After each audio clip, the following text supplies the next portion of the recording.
Snap.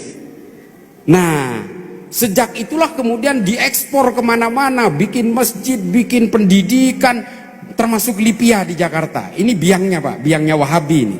Lipia ini tempatnya Abu Bakar Basir juga sekolah di situ, Oman Abdurrahman, Bahrun Naim, teroris-teroris yang ditangkap itu rata-rata lulusan Lipia Pak.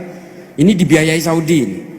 Gak tahu sekarang seperti apa, tapi ya mohon maaf, Lipia ini juga tempatnya Habib Rizik sekolah juga di situ. Tapi jangan salah, Gus Ulil Absor Abdullah juga lulusan sana.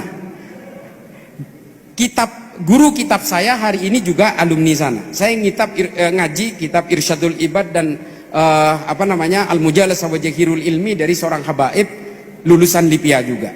Nah, ini kemudian menjadi satu teori yang sangat gamblang kalau kita gambarkan hari ini, bahwa berbagai ajaran-ajaran yang datang ke negara kita ini, baik yang Wahabi Salafi, baik yang Hizbut Tahrir, baik yang Ikhwanul Muslimin, ini semua datang ingin menguasai negara kita. Makanya 3 kelompok ini termasuk kategori radikal, karena semuanya mengusung ingin mengubah Indonesia ini menjadi negara agama yang dalam ilmu sekolah disebut teokrasi.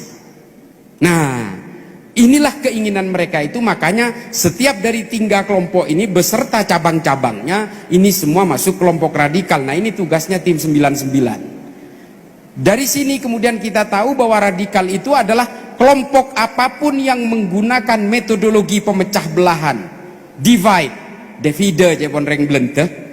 Nah, seperti kata orang Belanda, divide, ini saya campur bahasa Madura karena saya tahu ada orang Madura ya. Divide kata orang Belanda, divide dalam bahasa Inggris sebagai metodologi untuk apa? Untuk menjejalkan pemahaman bahwa negara ini harus berbasis khilafah. Nah, ada 2 Pak, ini yang paling terakhir. Ada 2 kelompok radikal yang harus kita waspadai selain Wahabi Salafi, Hizbut Tahrir dan sebagainya. Yaitu kelompok yang ubudiyahnya sama dengan kita. Sama-sama tidak suka terhadap Wahabi, tapi dia juga maulidan, dia juga tahlilan, dia juga haul, dia juga ziarah kubur, yaitu kelompok yang bernama Ikhwanul Muslimin. Nah, ini efektif memecah belah kawan-kawan NU Pak di kalangan bawah. Saya rasakan sendiri. Ketika Ustadz dari Ikhwanul Muslimin ini mengatakan bahwa bom bunuh diri itu halal dan bagian dari harokah istishhadiyah, saya protes. Jangan main-main dengan fatwa itu. Saya diserang oleh teman-teman NU sendiri Pak. Artinya apa? Dia sudah berhasil memecah belah NU. Karena apa? Teman-teman NU tidak paham.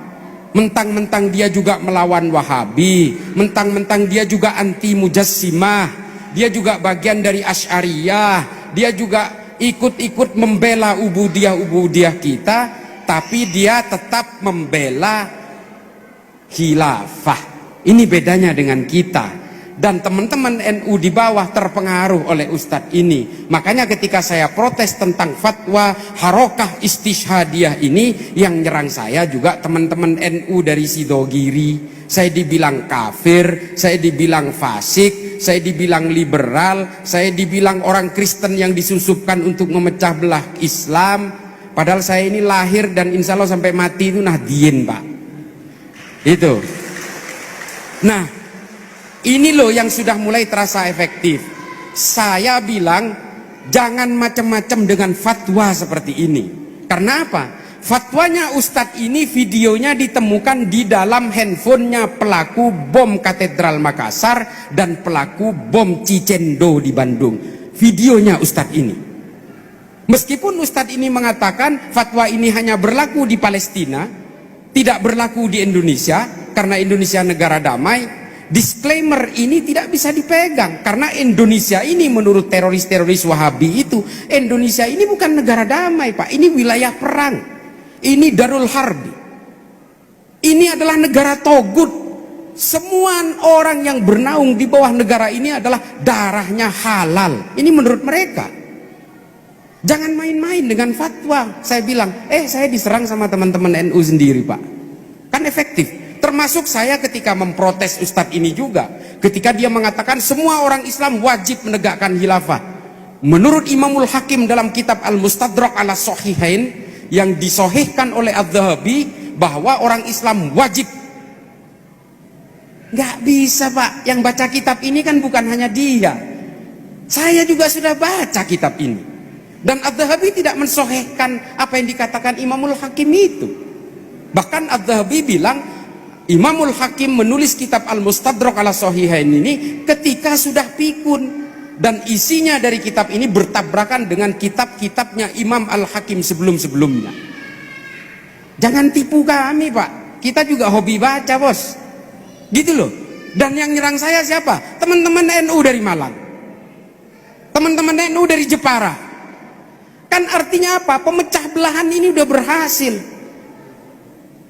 Dan kenapa kemudian NU yang menjadi target pemecah belahan? Kalau NU ini tumbang, Pancasila nggak ada apa-apanya Pak, percaya saya. Mengapa NU ini menjadi penting bagi negara ini? Saya bukan ego sektoral, wah ini lama-lama agamanya NU ini. Sejak dulu orang Madura itu kalau ditanya agamanya ya NU. Bukan begitu. Ini ada tinjauan akademisnya. Saya sudah sering mengatakan di YouTube, seorang Tillman scholar, alumni dari Harvard University, namanya Phil Caruso.